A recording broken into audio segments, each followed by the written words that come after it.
Hey everybody, welcome back to Nikki T Live. I'm your host Nick Taylor, and today I'm hanging out with Brian Meeker. Brian, how you doing today? I'm good. Thanks for having me, Nick. Yeah, no, been looking forward to this. We're definitely gonna dig into some Elixir, but before we get to that, for folks that might not know who you are, would you mind saying like a few words about, I guess, who you are, what you're up to, maybe, and if you want to talk about how you got into tech, that's you don't no need to, but if you want to, go for it. Sure. My name's Brian Meeker. Currently an Elixir dev. I work remotely from Indiana. I haven't actually worked in a physical office since 2012. Oh wow. I've been in the remote world a long time. Uh, I got into tech like a pretty much traditional manner. Like I went to college, got my CS degree in 2007.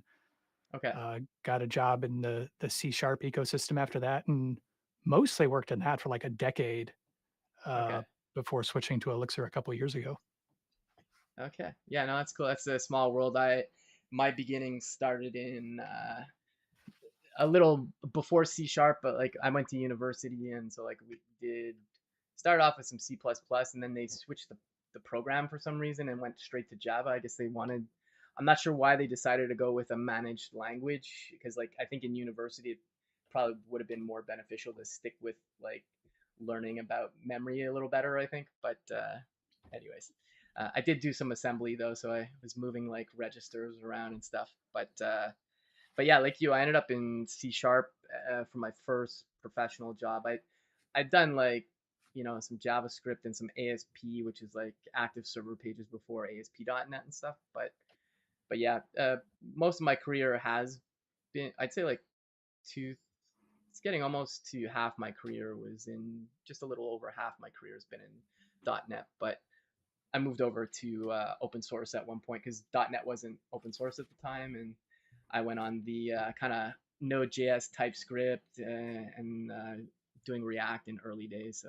So and open source and all that stuff. But that's cool. So yeah, uh, I guess we'll talk about Elixir, but I guess why did you decide to make the change, or how did you come across Elixir? Because we were talking briefly before the stream, and I've definitely heard of the Elixir language, and I know yourself, and I think maybe one other person I've heard that I know, Jamin Holmgren from Infinite Red. I think he did a bit of Elixir, or they had some projects with Elixir. But aside from that, uh, zero knowledge on it. So I'm curious about the language and like why it's something you decided to pursue. Yeah, I first heard about Elixir in I think it was 2016. Okay. There was a phase where I listened to the Ruby Rogues podcast a lot. There was this Okay. golden era where they rarely actually talked about Ruby. They talked about lots of other interesting things. Okay. Uh, and it seemed like all the panelists were looking at Elixir at the time, and they kept talking about this language where like they didn't do if then statements and they didn't catch errors and everything Okay. was amazing, and I had no idea what they were talking about. I was so confused. Yeah. Uh, so I started looking at it from there, built a couple toy things, and then just dabbled with it in the background until about 2022 when I was lucky enough to get an actual Elixir job and start using it professionally. Okay.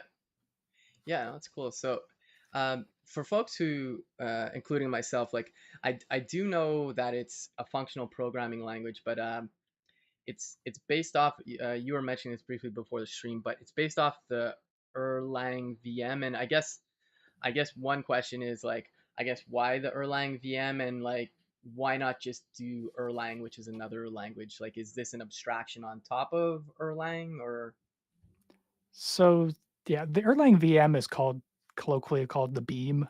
It okay, stands for something. I don't remember what it stands for, and I don't think most other okay, Elixir or Erlang programmers remember either. yeah, yeah, It's just the Beam now. Uh, okay, it came out of Ericsson in the '80s, and it was designed to run telephone switching software. So it's this domain that has to be highly concurrent and hmm highly available, uh, and gracefully handle errors. okay, So, back in the mid '80s, there weren't a lot of domains where you needed that. yeah, But then as concurrency has become more and more of a thing, multiprocessor machines, Yeah, yada totally. yada. Like now all of a sudden we're all kind of living in this concurrent world, Yeah. and that has made the Beam VM a lot more appealing in some ways. Okay. So Elixir itself is just it can interop with Erlang. It was started in 2012 by Jose Valib, who used to be in the Ruby ecosystem, Okay. and he wanted to make another language that ran on the Beam, but was more focused on uh, web development and Okay. had a syntax that was less scary to uh, most programmers. If you've ever looked at Erlang code, it is it looks pretty alien. Uh, Okay. it comes out of the Prolog lineage, which Okay. is not a syntax that most languages use. So it's got some quirks Okay. that are pretty intimidating for a lot of people. Uh, Yeah. Elixir also can look pretty alien to people, but not as much. And it since it came out of Jose was coming out of the Ruby ecosystem, there's a Hmm. lot of things that look like Ruby on the surface, but that's kind of deceiving. It doesn't actually work at all like Ruby under the hood. Oh, okay. Okay. Okay. Yeah. No, that's yeah, I'm just looking I can switch this over to pairing view here, but I've got the Erlang homepage open here and um I could see this looking a little intimidating, but I don't this like I understand already even though I haven't used Elixir ever. Like I'm assuming this is piping, so you're just saying like I don't know whatever this graphemes does and then frequencies, but like okay, it splits it up basically. Here's the output, but like the piping operator like that, I kind of gathered that right away. But I guess like any languages, because like having done C sharp, some C++, Java, etc. They're all curly brace languages. Like basically, I think they're all just derived from the original C language, like the same syntax, more or less. Yeah. So, uh, but I think like with anything, like I forget who I was talking to about this the other day, but like I think as long as you understand some programming fundamentals, like the syntax can be intimidating initially, but once you're like, okay, I know what that syntax is, then it's just you're back into like, okay, I'm programming, and um, obviously this is a functional programming language versus like object oriented, so there are different constraints, I guess. So like there's that aspect of it too, but this I find this, at least this particular example here, looks really elegant in my opinion. But Yeah, I do find the language is overall pretty elegant. Uh, okay. I I love pipelines. I love them so much. They were like, um, when I first started looking at the language, that was the first thing that like really jumped out to me as exciting because Yeah, I mean you wrote a lot of C sharp. Like there's times you would really love to have a pipeline operator. yeah, yeah, definitely. And like yeah, and I know even like in JavaScript, like they've been talking about the pipe operator. I can't remember if the proposal is the syntax, but it's something that would be definitely very welcome.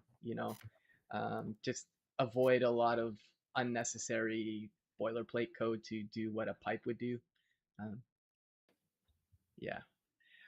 So yeah, I guess yeah. So you were saying so like you started using this in 2012. Is that what you said?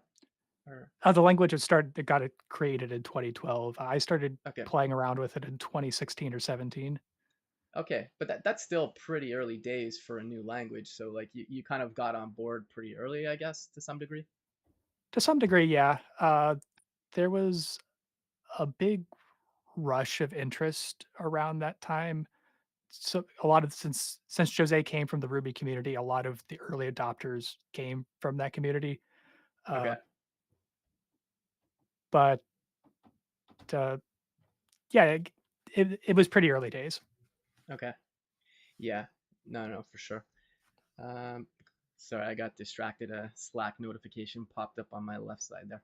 Um, yeah, so yeah, early days, but I guess like because you're working professionally in Elixir right now, so like you know, like you talked briefly before, well, you were mentioning it before, it's an elegant language and you enjoy working with it, but like, why would somebody, because like I was mentioning to you this before the stream, like I don't really know that many Elixir devs aside from yourself and Jamin, who I think dabbled in it. So I guess a couple questions. These are like open ended, but why do you think there's like not as much adoption, or is it maybe I'm just stuck in like my Twitter web development bubble, and maybe that's why I'm just not aware as much? Adoption has definitely not picked up as much as I had hoped it would back when I started looking at it. Okay, It is a vibrant but small community. Uh, there's yeah, we all get in our little bubbles. We're like, I don't even know if can you even call the JavaScript ecosystem a bubble now? It is like yeah, it's more like this massive dodgeball, or I don't know what, but it's yeah, it's interesting. Sometimes it's a bit of a dumpster fire, to be honest.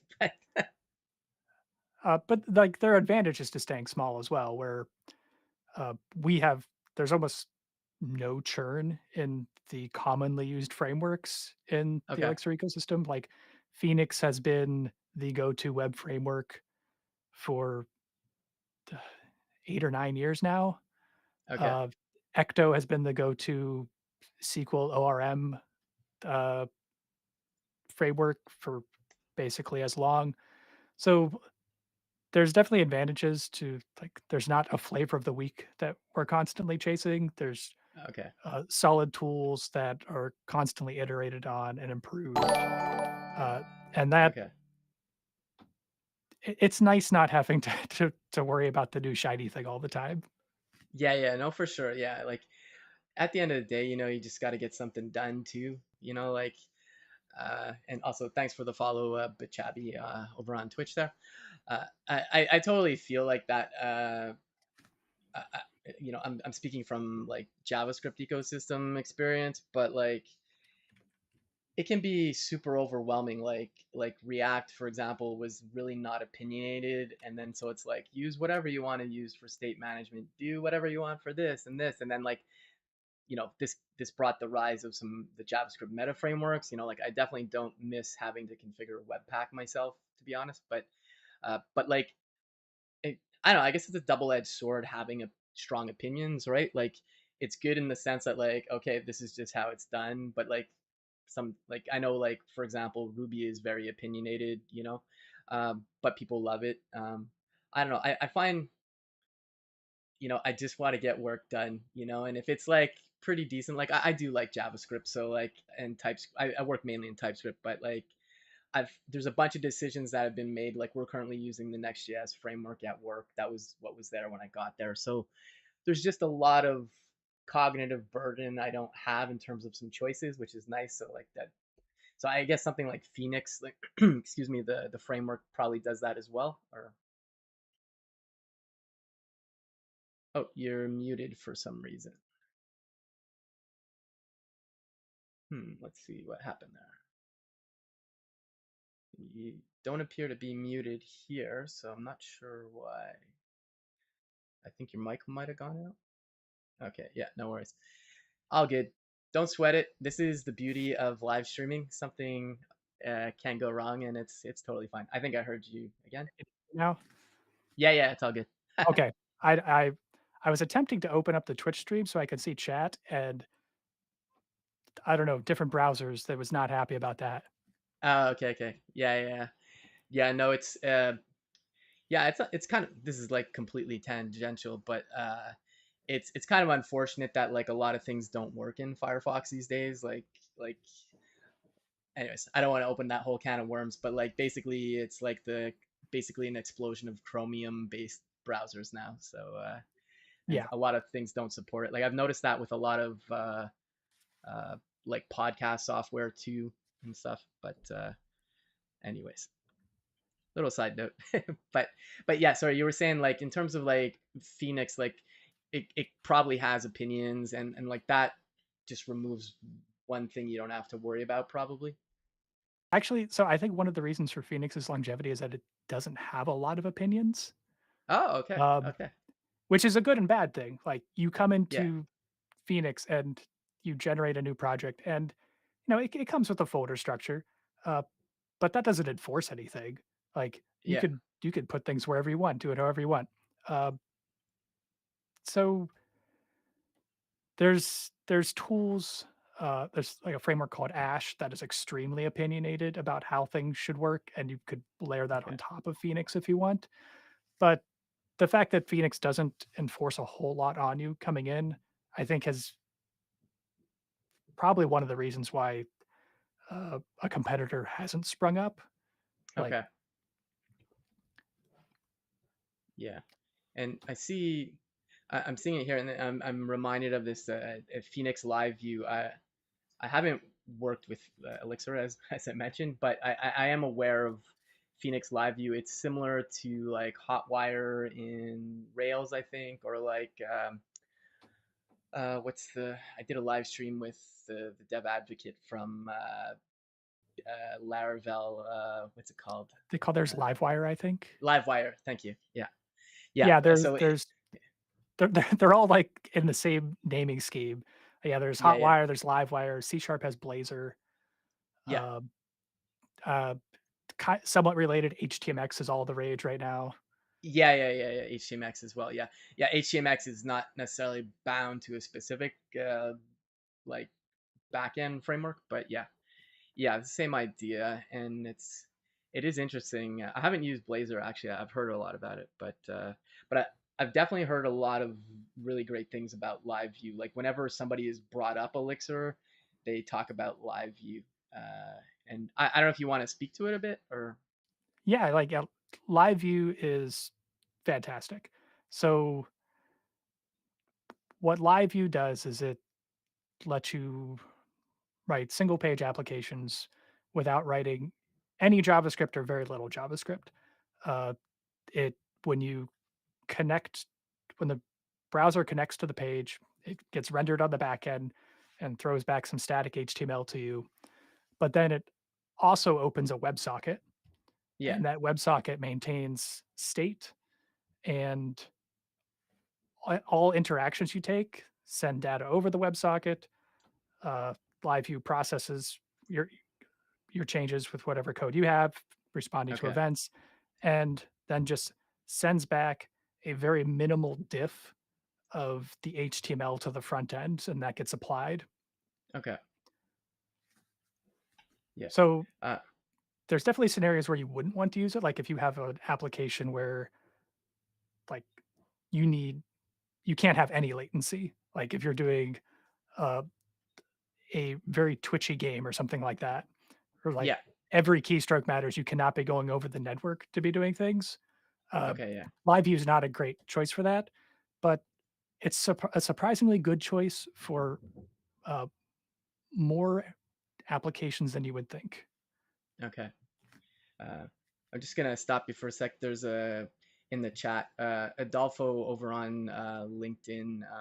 Uh, Adolfo, I can't respond to my own live stream on LinkedIn for some reason, but yes, it is running on YouTube. If you just go to nikkit.live, like you see in the bottom left of the screen, there'll be a link to YouTube there, so you can check it out over there. Yeah, sorry about that, Brian. Just it's weird. I don't know why I can't respond to my own live stream. Like whenever I've listened to other I'm not the only time I'm really on a live stream on LinkedIn is like if Taylor Desson has one and I'm able to respond all the time, but as soon as I start my own, I always get this an error has occurred and I've cleared my cookies, logged out, logged back in. So I don't know what it is, but so anyways, if you are watching on LinkedIn, I'll see your comments. I just can't respond, so I'll probably respond verbally. Cool. Anyway, sorry about that. No problem. The, there's always weird technical difficulties, Yeah, as yeah, we found out yeah. with my mic. Yeah, exactly. Yeah. Cool, cool. So I'll just bring us back to chatting view here, but I guess like, wh- so in this day and age, like a company would probably adopt Elixir if they wanted to build highly concurrent applications. Is that kind of the main sell, or is it? I mean, it's obviously a functional programming language, so if you're a fan of FP, then like it's definitely a candidate, I guess. But like, what? like I guess like for example like where you work right now, like what was the decision to use Elixir, or maybe it's before your time, but just kind Yeah, of it curious. that decision was made well before my time, back in 2016, actually, which Okay. means, like, the code base I work on is very old by Elixir standards. Okay. Um, but yeah, the just, like, it is a general purpose language. You could use it for whatever you want. But the sweet spot is stuff where you need high concurrency and high resiliency. Okay. Uh, for example, like, I did a talk last summer at that conference where I wrote a demo app where it's, Yeah. like, simulating pets in the background, and Okay. I was able to run, like, 100,000 of those on my machine, just my local PC, before I had any issues. Okay. Um, and that's because the each one of those was a process on the beam, and the beam virtual machine can be thought of as an implementation of the actor pattern, which means Okay. you have all these tiny independent actors to communicate to each other through sending messages. They can't reach in and mutate each other's state. There Yeah. is no shared state across of them. Uh, so, in addition to being a functional language, Elixir is also immutable. Okay. So, and that's kind of necessary to get the very easy to use concurrency. Like, if you don't have to be Okay. synchronizing access to shared data, concurrency gets a lot easier. Okay. Yeah. So I guess you don't have to do anything like mutexes and stuff to lock stuff to access shared data, stuff like that. There are some tools in the Beam toolbox that you can use to do that, Okay. but they handle it all for you. Okay. Yeah. So I guess it's really good at doing highly concurrent applications. Um, like I know I haven't really. I did a very minimal amount of Go years ago when I worked at McAfee, like literally minimal. But like Go's really good at networking and concurrency. Is like I guess how does Elixir compare to that, or is it like I guess obviously people make choices, but I'm curious like why somebody might choose Elixir over Go potentially, or maybe that's a bad comparison. I don't know, but I'm just throwing out open-ended questions here. There's no wrong answer, so So unfortunately, I haven't used Go beyond a very simple thing of like 2015, so I okay. can't speak to that one very well. Oh yeah, no I do worries. know, But like, yeah, that's Go has a strong focus on concurrency through Go routines, but I haven't used it in enough detail myself to know. yeah, no worries. I was just throwing that out there. Um, okay, cool. So like for yourself, like right now, like you said, you're working on an older code base at it's is it GetTru or GoTru? I'm trying to remember the name of the company. Let's Oh, get through. GetThru. Okay, yeah. Yeah, I guess we'll do a little side tangent here, but like you're over there at GetThru. What does GetThru do actually? So we do text messaging and phone banking for progressive political campaigns, nonprofits, universities. Okay, So, you know, text messages you get for get out the votes or fundraising, uh, depend. There's a chance that's coming from us. okay, Uh, but yeah, we're sending a lot of messages under the hood, and there's parts of that system that are very concurrent, and Elixir is very well suited for. okay. Gotcha. Okay, no, that makes sense. And so are you mainly offering services, or do you also do like for example have you just built APIs for this, or is there like a front end component to this as well, or Yeah, so it's a web app that our customers sign up for, and they send messages through our web app. okay, That's all in Phoenix Live View now. Before I joined, there used to be a React app. Everything okay, was ported to Live View shortly before I started. okay, Uh, so it's been a really interesting experience. Uh, we probably have one of the more complicated live view sites out there. okay. Oh, just gonna say hello in the chat. Hey, how's it? I see you made it over to YouTube, Adolfo, and hey, SD and Bjorn, thanks for joining. Um, okay, so that sounds like a pretty cool, like a messaging app. Okay, so um, I was wondering if you wanted to, like, you mentioned your project a little bit briefly. Did you want to do a demo of the pet app, or did you want to dig into some code, or we can do whatever Yeah, you yeah, we you could think we could take makes a look at interesting. it. Okay. Did you Um, want to share your screen, or what did you want to do? yeah, I can share my screen here. Okay, cool. So let me just switch this over, and I'm just gonna just make sure it looks good before we switch over. Guest share. Okay. Okay. I see. Yeah. Um, maybe bump just zoom in a couple times, and then I think we're good. Okay. Cool. All right. So everybody should be able to see your screen now. Yeah. Yeah. Maybe bump it. Oh wait, I didn't switch yet. Sorry. Doo, doo, doo, doo. There we go. Now we can actually see it. Yeah, if you don't mind, maybe just zooming in once or twice. Yeah, maybe one more time, and then I think we're good. Cool. Yeah, so I see the Elixir homepage there.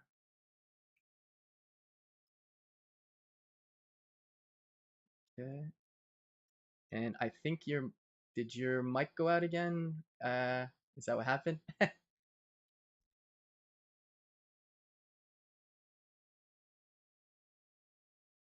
Yeah, I think your mic went out again. Hold on a sec. I think that's because you opened the browser. Is it good now? Yeah, yeah, we're all good. All Cool, right. If cool. you again, I just won't screen share, and you can drive if we want to look at anything. Okay, okay. Oh, okay, Uh, I see. Okay, I see the pets here now. Okay. So this is a demo app that I built for a presentation at that conference last summer, Okay. uh, and it's just at that-pet.fly.dev. And actually, Nick, if you're able to create an account and sign in, we could show the more interesting parts if there's multiple people here. Yeah, for sure. I have the screen share right now, but the link I think you shared before. Yeah, okay, let me go grab that.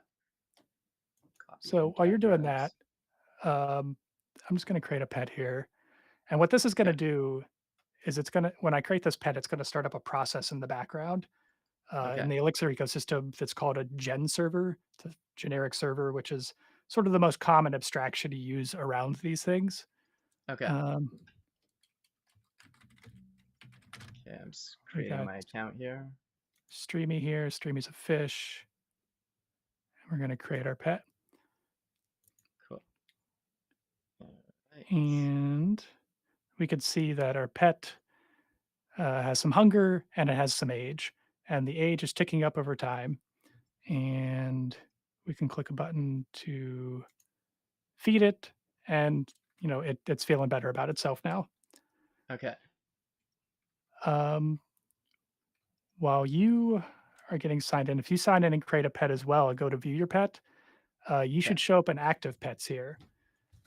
okay. Let me just pop in my. Oh, it's saying invalid. Oh wait. Oh, it's because I didn't sign up. I was trying to log it. Sorry, that's my bad. Here we go. Yeah, let's update. Not a lot of time was put into the UX of this app. Oh no, no, no, it's all good. It's all good. Okay, so I'm gonna create a new pet over here, and I will be respectful with my pet name. We will go with Fido. Sure, I'll pick a dog. Or no, how about Fishy McFish? There we go. Excellent. And okay. Oh, I got a fish. Perfect.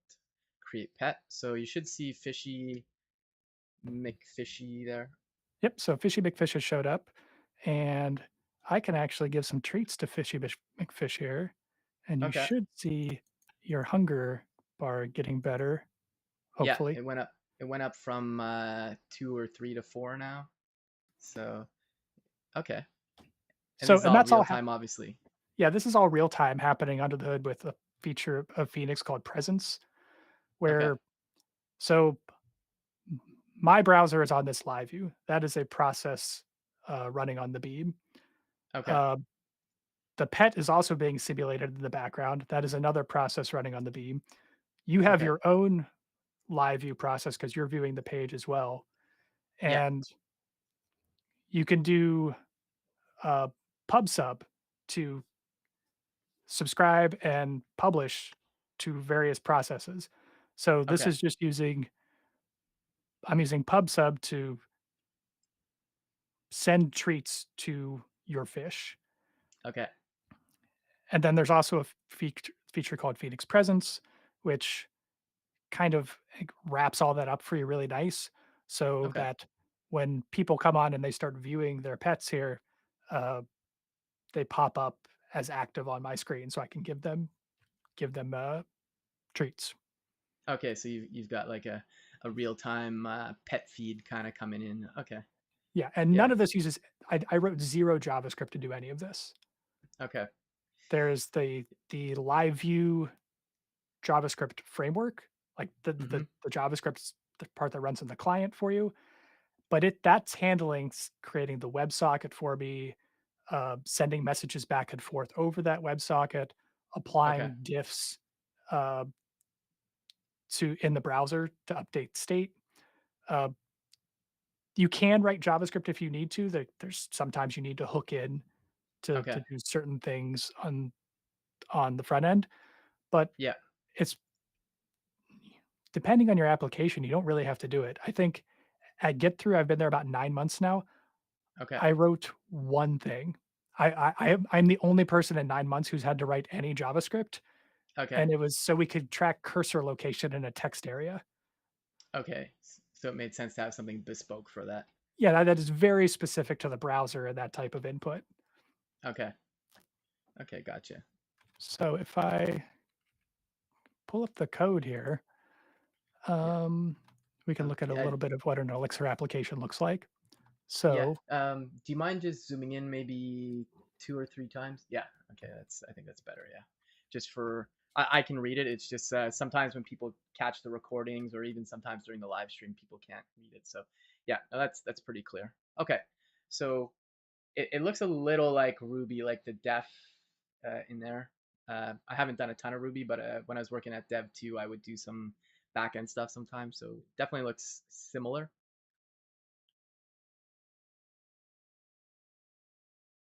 Oh, your mic went out again.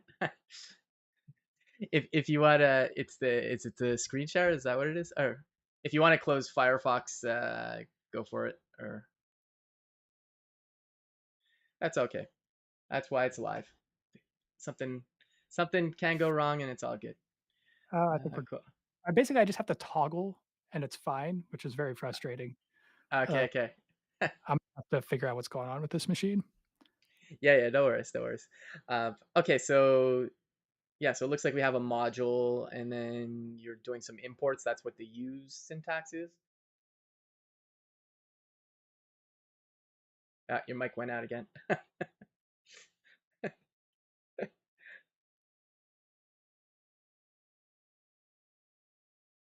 I can't hear you yet. Your screen share went though. Um, we'll get it. We'll get it. I know I killed the screen share. Okay. Switching windows is not a good thing. What I Okay. can do is share a link to this repo, Okay. and you can peruse it if you want to try to screen share. Yeah. Yeah. Yeah. No, that's fine. Yeah. It's too bad. It's I guess technology sometimes. But yeah. If you want to just drop it in the chat and then okay, I see it here. Okay. Cool. Copy link. And I'm gonna drop this in the chat for folks if they want to check it out as well. So go check that out. And yeah, let's just head on over there. And okay, I'm gonna go ahead and clone it into my local here. Yep. Let's just copy it. Good old GitHub CLI. Cool. And give that a star. Cool. All right. Okay, so let's do what's it called? Live pet. Yeah, there we go. And then code dash R correct. Okay. Oh, do you have what's that extension called? Yeah, my VS Code changed colors. Is it what's that thing from John Papa called? Oh, Peacock. Peacock. Is that what you're using? Yeah, yeah, I was using Peacock. Yeah.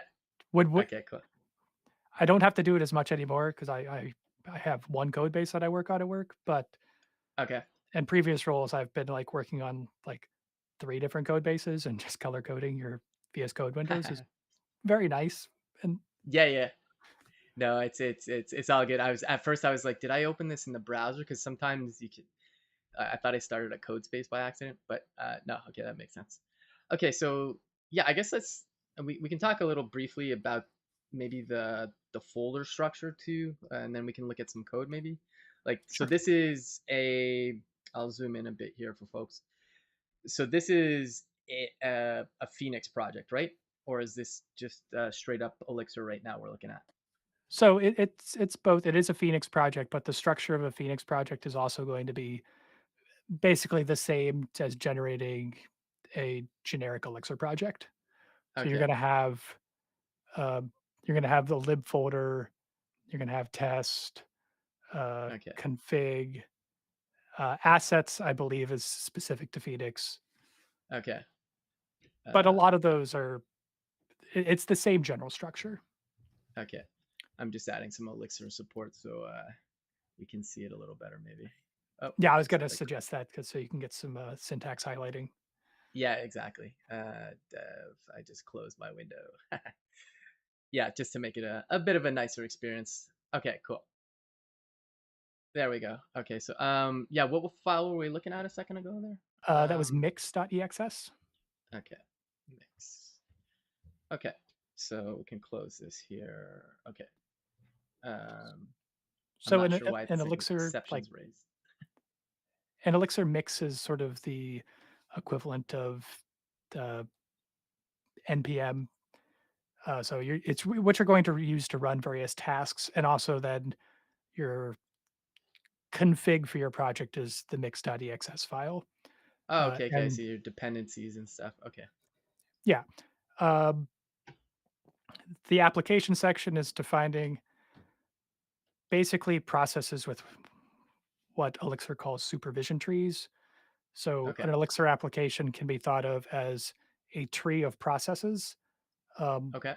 and if you're not a leaf node in that tree, you can be thought of as a supervisor.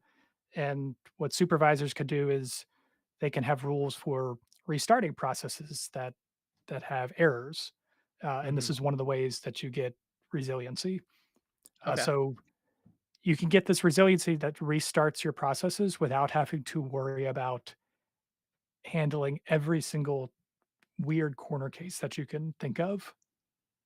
okay. So do you mean like if it goes like equivalent of like say a panic or something in like Rust or something, and but it's able to respawn itself? Is that what you mean? Or Yeah, think of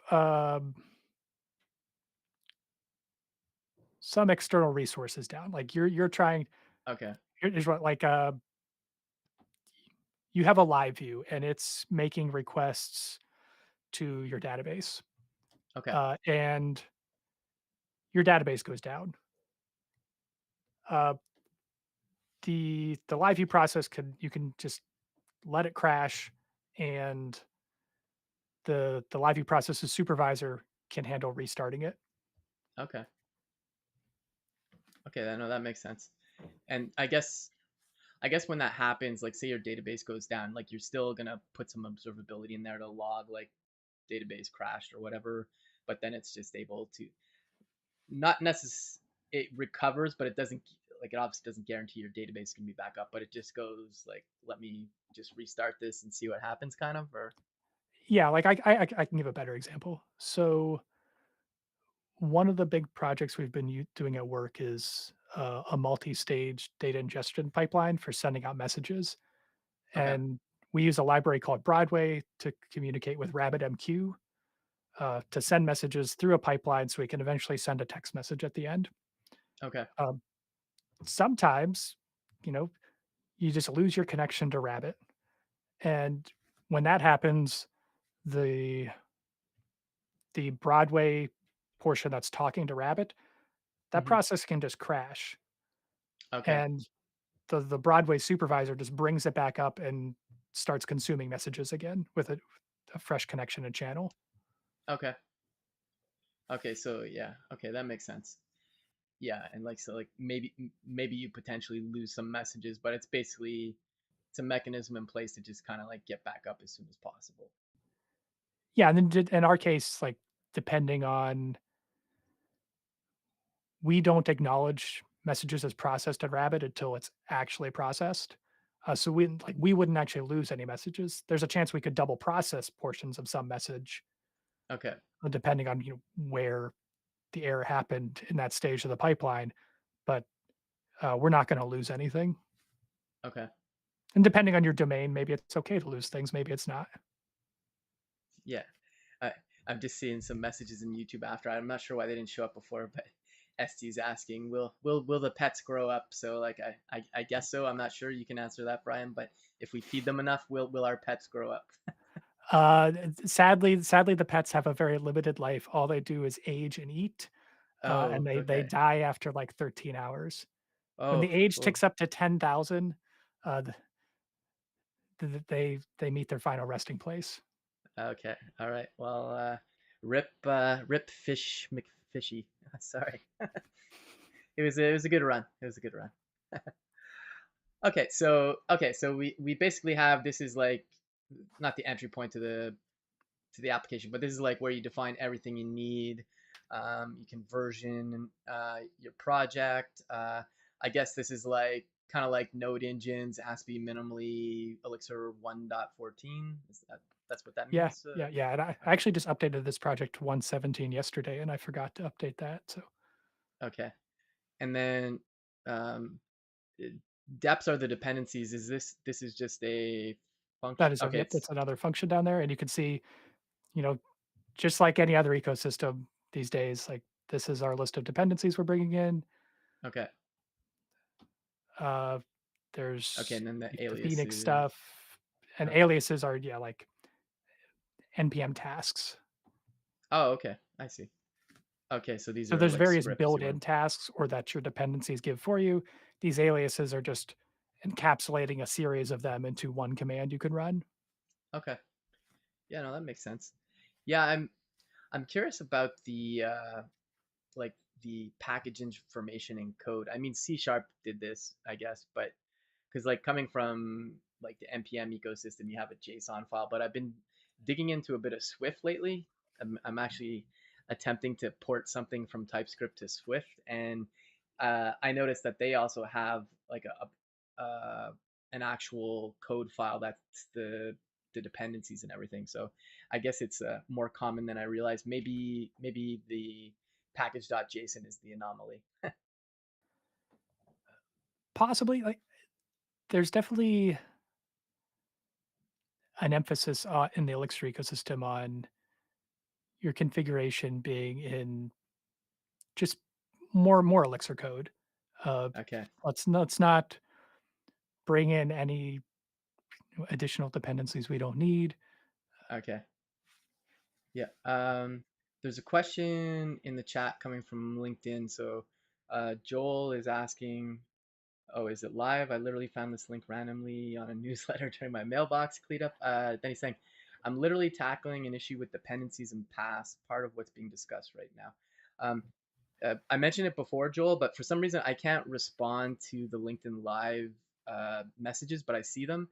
So if you want to maybe ask a more specific question, because we're not, I have no idea what issues you're running into. I'm not saying we can answer it, but if you have like a more concrete question in regards to that, feel free to just post it, and we'll see what we could do. um, okay, yeah. So we've got the obviously the I guess kind of like the manifest of the project here. Um, what's kind of like a entry point for this kind of application? I guess this is Phoenix, so it's a web app. So I guess you have like routes defined somewhere, or Yeah, so the entry point for the entire thing is just application.ex. Uh, okay, there's not a lot that goes on in there. So what if we scroll down to and look at what's happening and start there with children, this is okay, basically setting up the supervision tree for the app. This is Okay. starting up a whole bunch of processes that are going to run under your application. So we've got telemetry built in, repo that's connecting to the database. Okay. You can see that there's a pub subsystem there that I'm using. Okay. Yeah. The Um, Phoenix pub sub. yep. Okay. Finch is for making web requests, which this app doesn't actually do right at all right now. Okay. We can see that there's presence there. I don't remember. Oh, endpoint is accepting requests from the outside world. So that is Okay. where it would go from endpoint through uh, the middleware stack that in this ecosystem is called plug. So you write Okay. plugs as your middleware until eventually it gets to your router, and then your Okay. router uh, sends everything out. So there's a couple Okay. interesting things that are about this app. So at the you can see that there's pet init supervisor, pets persister, and treat refresher. And Yeah. those are sort of how the simulation part of this runs. So Okay. let's go into pet init supervisor. Cool. Okay. So Um. Yeah. Okay. Yeah. Sorry. Go ahead. so this is an Elixir supervisor, and when the application starts up, it calls that start link function Okay. uh, with some weird looking syntax there with the underscore underscore module, just to refer to the module that you're in. Okay. Uh, and then this is setting up, okay, we want a registry, like, okay, this is how we're tracking who is looking at certain pets. Okay. So that registry is controlled. Like I was looking at my pet, you were looking at your pet. Each of those would be in this registry of processes. Okay. Um, and then there's the pet supervisor, Yeah. and then pet supervisor. Let's go to start pets there. Okay.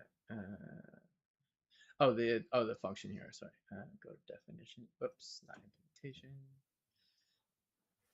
Start pets. Is that in this file or is that in Yeah, pet it's in the supervisor? pet supervisor module.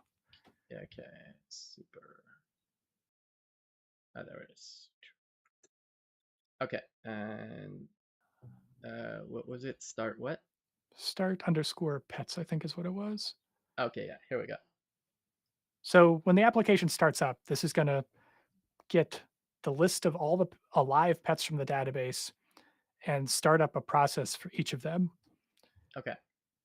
And it's important to remember with any language that's running on the beam, like these are not OS processes. These are very lightweight processes on like Okay. they're measured in kilobytes. And that's how you can run like how I was able to run 100,000 of these on my machine.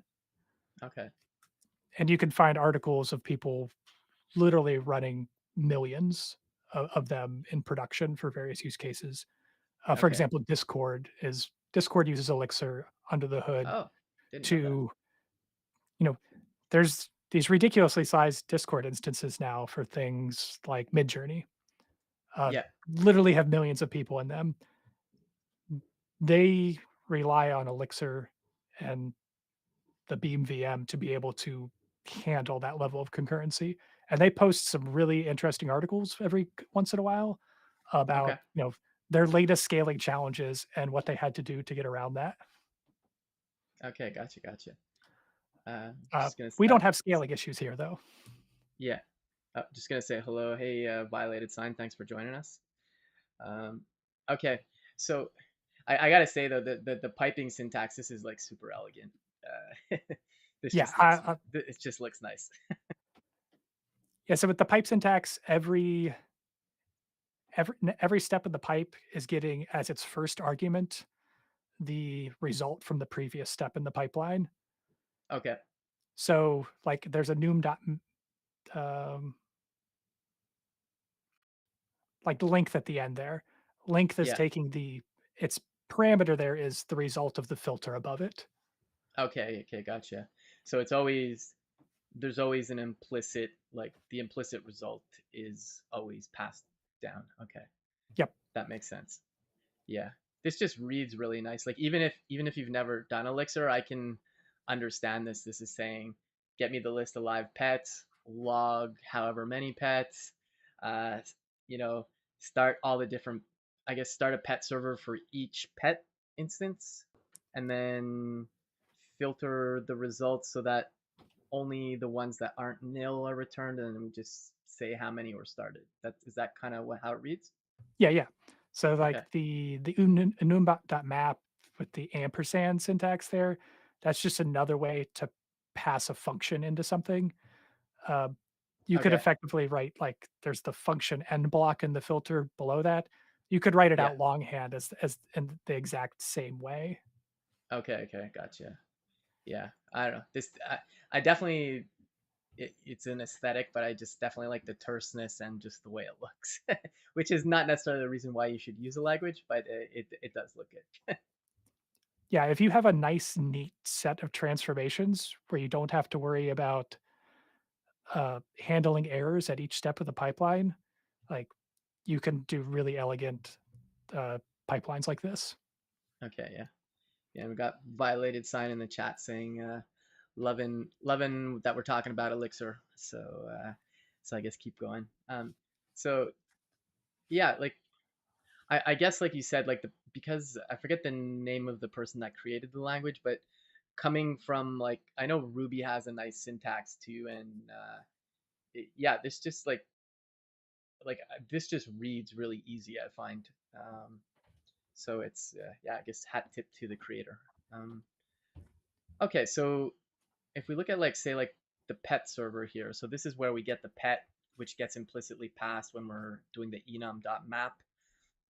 So essentially, this is just spinning off a bunch of child processes. Is that what's happening here? Basically, yeah, so if we go into that simulation module, that each one Okay. of it's going for every alive pet in the system, we're gonna start up, an instance of what is called a gen server process, and a Okay. gen server is the most common, uh, abstraction around, processes in Elixir. Like, Okay. there's a really primitive syntax you could do, so where it's just like receive blocks and literally a function called send. Uh,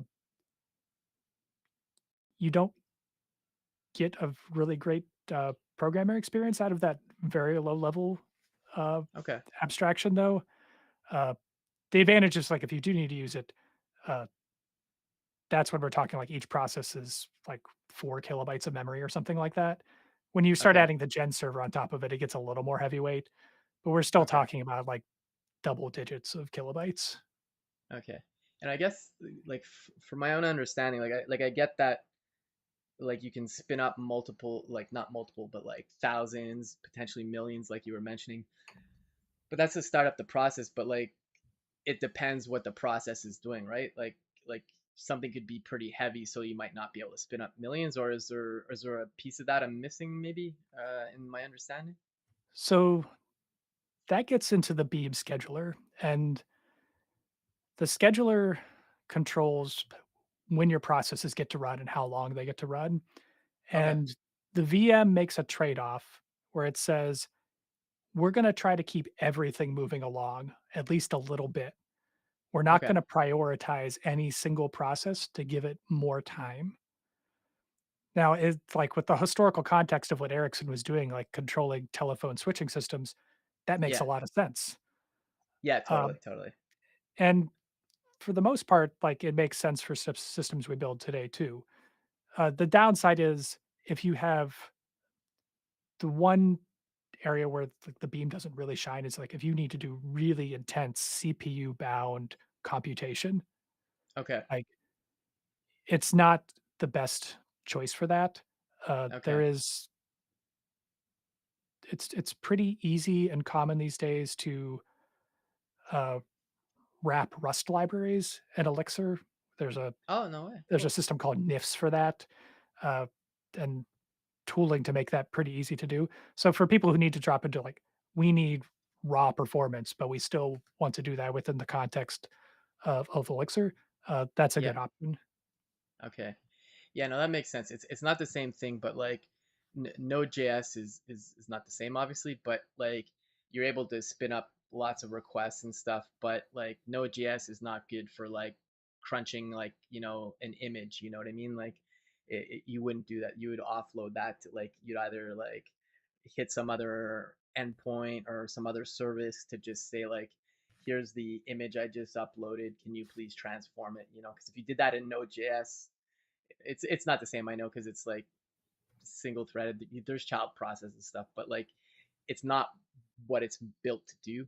So it kind of sort just trying to draw a bit of a parallel. Again, not the same language or runtime at all, but like I understand. I feel that, but that's pretty cool that somebody uh, created this kind of like bridge to be able to just call into Rust. So that's pretty neat. Yeah, I haven't used it myself, like, trying to wrap a Rust library. I've read guides on doing it, and, like, it actually seems, uh, much more straightforward than you would expect from Okay. having wrapped native libraries in other ecosystems, that this one seems, uh, much easier. Oh, that's cool. That's cool. Yeah. No, and it's yeah. I'm still looking at the syntax, and I find this like it reads well. I find. Um, I was curious. So I'm just looking at some of the syntax stuff here. So, like the use, that's when you're doing imports. What's the difference between like a use versus a require in terms of importing something? So, there's 3 different, keywords you could use here, and see if I can remember them all correctly. Okay. So, import just brings functions into your scope so that you can use them. Okay. Use brings functions into your scope and runs macros at compile time. So Okay. there's a whole metaprogramming system under the hood that during your day-to-day application use, as with many metaprogramming systems, you probably shouldn't be using. But Okay. when you're writing frameworks or you have certain use cases, um, it's very useful and very powerful. And I am blanking on the exact semantics of require right now, 'cause Oh, it's literally all the good. only time I ever use it is for Logger. Okay. Yeah. No, I was just generally curious. That no worries if the syntax doesn't come to mind at the moment, but yeah. Okay, so that makes sense. So like, I guess typically you just want to use a require then or an import like and then go for a use when you really want like the whole kitchen sink like macros and all that. I think in practice, what you end up using more is just alias. Okay. So alias, um, brings in functions in that namespace. So instead of having to type live pet dot pets dot whatever, it's now just pets dot whatever. So Okay. aliases, you keep the last portion of the name, Okay. And and you that can was also pass an additional keyword to it to name it something else if you have naming conflicts or something like that. oh, okay, okay. And what was the name of the manifest file again? Because I just want to go back to the is it Mix. mix.exs? Yeah, okay. Yep. Yeah, just to go back to the alias. Yeah, so here. Oh no, it wasn't. Oh yeah, it is here, right? Is that So what you this were is just talking a about? function called aliases, but it is different than the alias keyword. Oh yeah, yeah. Sorry, these are like the npm scripts or tasks. Yeah, sorry, my Yes. mistake. Yeah, okay. All right. So cool. All right. Ignore everything I just said if you're watching this. Okay. Okay. So that makes sense. I guess is this the general? What's the at symbol mean in this context? Like I can see this is multiplying, 5 times 1,000 here, but is this the variable syntax or? So that is just it's called a module attribute. It is something that'll be evaluated at compile time. Okay. They're most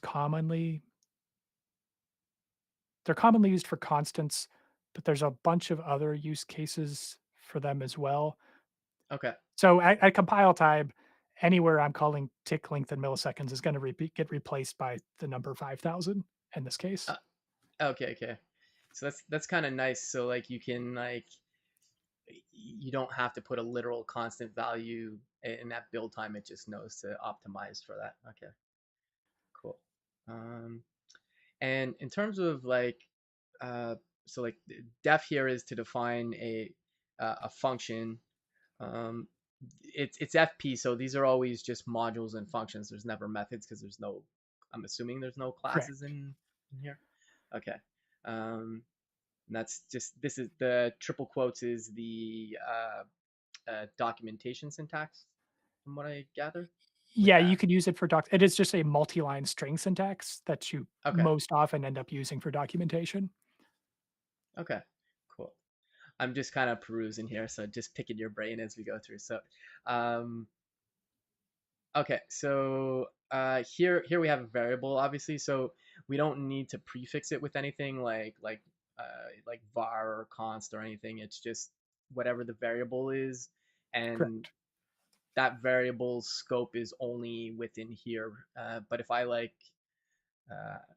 I don't know, if I put it like out here, like some var, does that mean it's available to the whole module at that point,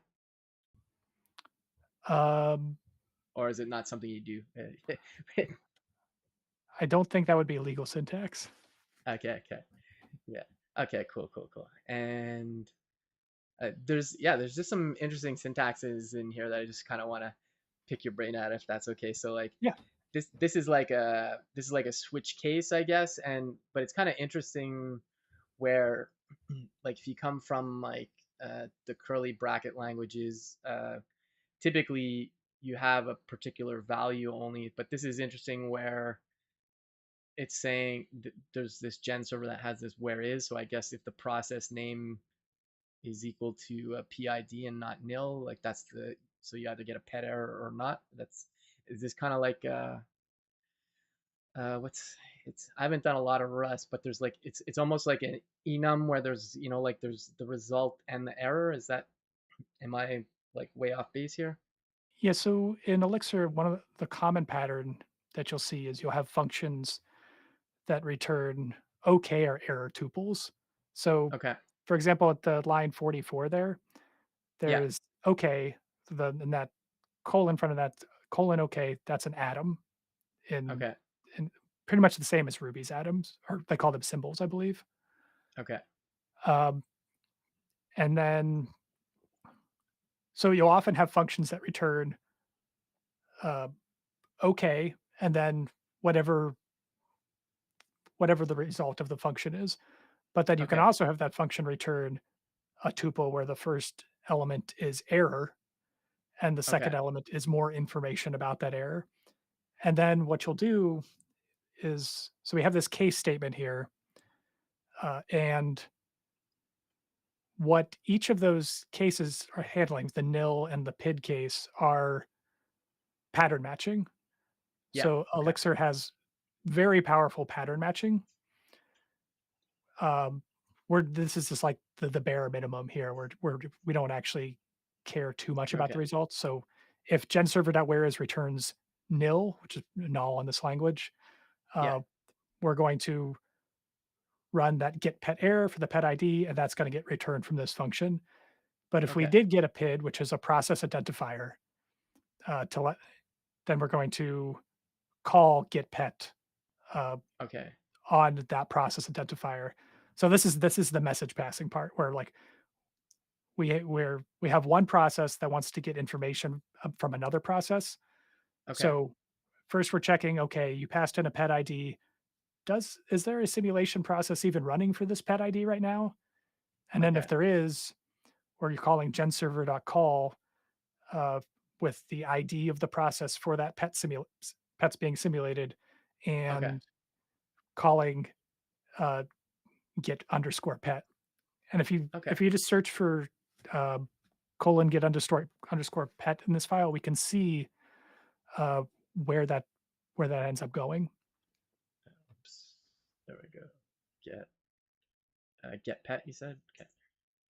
Okay. Um, Is you're this it? actually you're gonna have to search, do a string search. Okay. It'll be obvious why in a second here. Get pet error. Get pet. There we go. Go back up one. Okay. Oh, sorry. There Okay. we go. So when we pass messages into a gen server, there's these callbacks. Um, and we had genserver.call up there. So the callback that's being sent to is handle underscore call.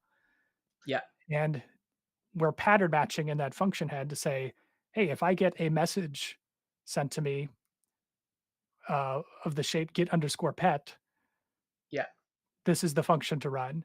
And in this case, there's a standard syntax for gen servers. You say this is a reply, this is what I want to return, and then this is the state of the gen server after this. In this case, we're just getting information. We're not changing anything, so that's why it's just that one line. Okay, gotcha, gotcha. Okay, yeah. Okay, that makes sense. And this is kind of like a reference to the get pet function, I guess, to some degree. Or No, not really. Like it's just an atom, so it's it's pattern matching all the way down in in some ways in Elixir. okay, Um, so yeah, like the gen server abstraction is handling a message comes into the process mailbox with a shape. Uh, please send it to the callback of that handles messages of that shape. okay, okay, gotcha. There's a there's just a comment in the chat over on YouTube. Bjorn saying alias looks like PHP's import. I missed that before, but uh, I guess so. I'm not positive. Okay, cool. So I guess this kind of I'm glad you're showing this. The we were showing the pattern matching there back there. If we go back to the where was it here? So I guess there's no concept of like throw or like try and catch and throw in this language, correct? Use of it is highly discouraged. Okay, Um, there's specific scenarios where, usually for domain reasons, like the usual scenario is I want to be able to respond to any type of error just to do okay, some side effect, and then I'm just going to throw it back up the chain again. okay.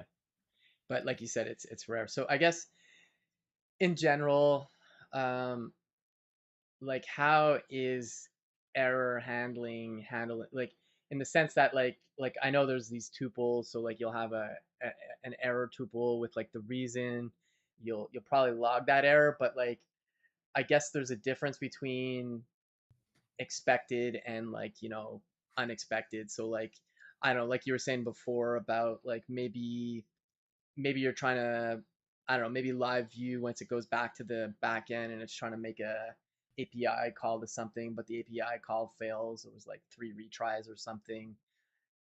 Or as it's failing on the first retry, like you would catch that error, not catch it. That's I'm using the wrong terms here, but it it would somehow probably end up in a switch case where it goes, okay, error happened. Uh, I don't know, got a 400 or something.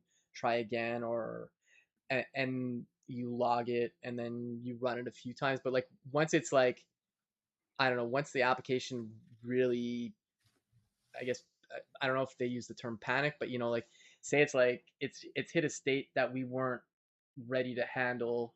It's an unexpected error. What happens in the context of Elixir? I guess if the Yeah, I don't know if I framed that well or not, but I think the way you phrased it initially is very good. We're like expected versus unexpected errors. So, for example, here, like this get pet, it takes in yeah, a pet ID. If there's no simulation for that pet running, that is an expected error. Like yeah. users are going to go to a URL with a bad pet ID, or they try to refresh a page and the pet has died since then. Like that is all Fishy expected stuff. McFishy. Okay. That is like the expected kind of errors, and your application should handle those. Like you want to give a good user experience. Yeah. But then there's the whole long tail of things that can go wrong that your application can't really handle in a reasonable way. Like if your database is down, like there's no good way to recover from that and give the user a like good experience at the time. Yeah. Yeah. So like in that case, it's fine to let the live view process crash. Okay. And because these processes are all isolated from each other and there's this supervision tree, you have control over what happens when that Okay. process crashes. Like you have control when you're setting up supervisors of what you want your uh, strategy to be for restarting processes under that supervisor. Okay. And depending on your use case, um, like the pet supervisor here, if there is an unexpected error while the pet supervisor is running, Hmm. uh, we don't try to handle that. Yeah. The simulation process will crash, and the pet supervisor will restart the simulation for that pet automatically. Okay. Yeah. No, that I guess that makes sense. It's like bring it back up, see if things run properly again, aside from the expected errors. And I guess at some point, like obviously, if you see like there's some observability in here, like we haven't really dug into that, but like you'd have some observability on the application, be like, oh man, the pet simulator has like died 10 times in the last hour. Like we should probably look at that. Yeah, and you have control over that through the supervisor as well. You could set, if I believe the default is if uh, a child process crashes more than 3 times within a 5-second window, it's Okay. gonna stop trying to restart it. And then there are events that you can subscribe to in the system to get the type of observability you need to intervene in whatever way is required. Okay. Yeah. No. Yeah. That makes sense. Um, cool. Cool. Just checking the time. We've been chatting for a while. We still got like a good 17 minutes here, but just want to be mindful of your time.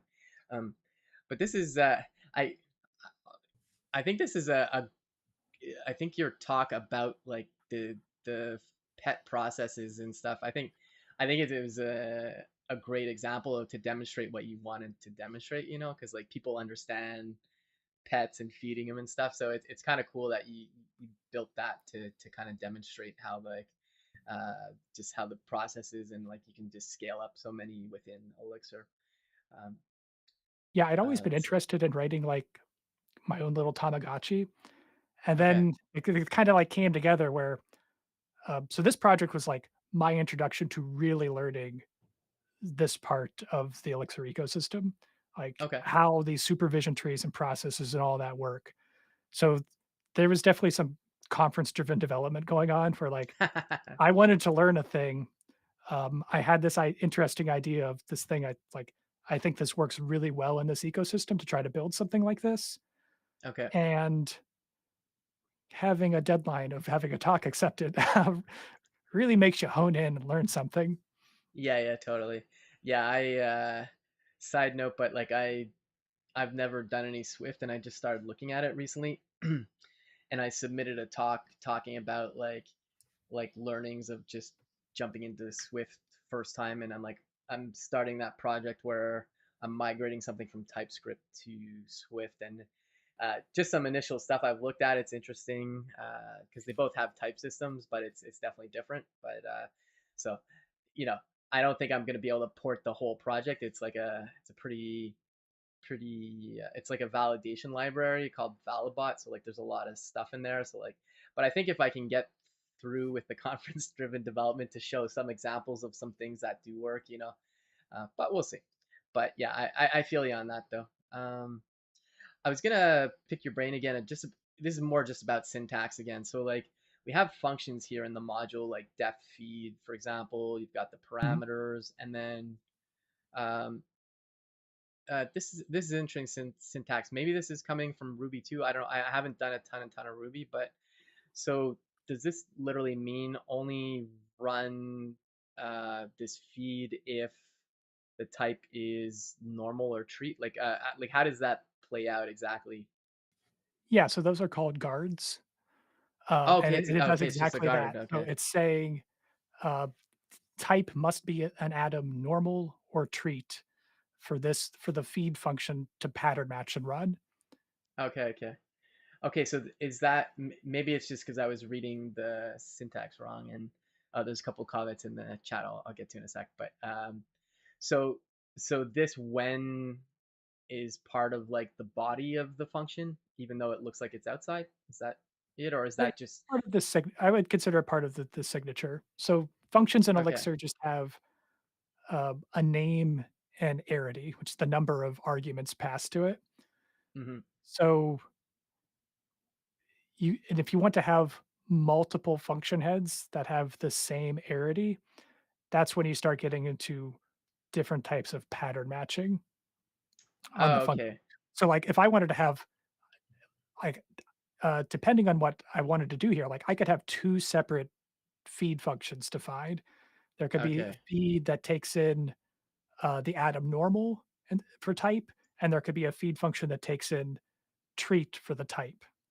Okay. Okay. Gotcha. And they could be handled differently, even though it's okay. This is interesting. Like it's definitely not the same thing because it has the same arity, like you said, with the parameters. It's not like in object-oriented programming you would do overloads, but like that's not what this is. But it's the You only could think of it parallel as I can think of it. overloads. Like, Okay. it's actually, if we search for, handle cast, you can see an example, I think, of Okay. oh, no, but I just did the same thing there. I pushed the difference down into pet.feed. So if we go into pet.feed, does that one Okay. have something? Okay. Let's go definition. Where's feed? Yeah. Okay. You're gonna have to go into the pet module. So the Elixir Okay. language server has issues sometimes, and Okay. Yeah, that's that's fine. why going to definition isn't working for you. Okay. That is Okay. Gotcha. pets. We just want Okay. pet. Oh, sorry. Here we go. Okay. So we've got our pet in here, and then look for what was it you said? I think it was called feed. Yeah. Okay. Yeah. Yeah. Okay. So here we go. So Nope, we've I got it. abstracted that away too.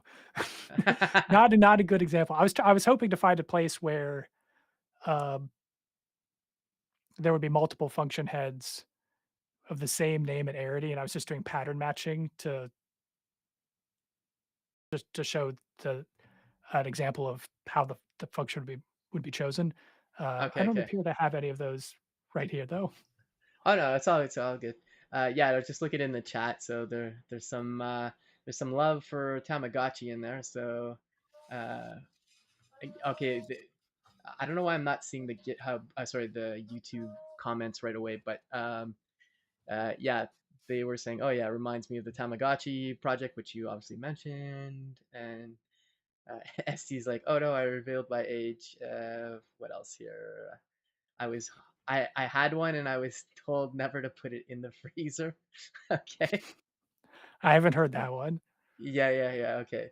So, okay, TED Talk is a big deal. Okay. All right. Anyways, lots of love for Tamagotchi. That seems to be what's going on in the chat. Okay, cool, cool, cool. Um, yeah, no, this yeah, I think the thing that's really like there's some syntax that's like I'm trying to understand the percentage ones here. So those are Is that a maps. reference? Okay. Oh, okay, like a hash map kind of. I associative array, I believe, in JavaScript. Yeah, yeah, yeah, yeah. Okay, so yeah, hash map associative array. Okay, cool, Yep, cool. yep. Okay, and then without it, this would just indicate array. Is that the syntax? That would be tuple. So there are no arrays in Elixir, which is Okay, pretty common in functional languages. You just have um, lists, okay, and they're just singly linked lists. Uh, so you don't have a if you need to do random access into a list, performance is going to be bad because it's not an array where you're just yeah.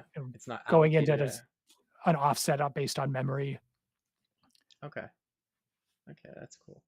Yeah, no, I think the oh yeah, this is what I was gonna ask you. So we have the like a function defined here with def feed. What's the def p? Is that like a pointer or what does that mean? It's just private. Oh, okay, okay. So Yep. okay, just syntax. So these are kinds of things that like once you're like okay, def p is private, then it's pretty obvious. Okay. Do uh do they have? I guess it's not necessary in FP. There's no need to have like internal because that's related to object oriented. So just public and private, I guess. Yeah, that's pretty much it. Yeah. Okay. Cool. Cool. Okay. No, that makes sense. And I just want to go ahead and I'm just gonna drop this project that you made again.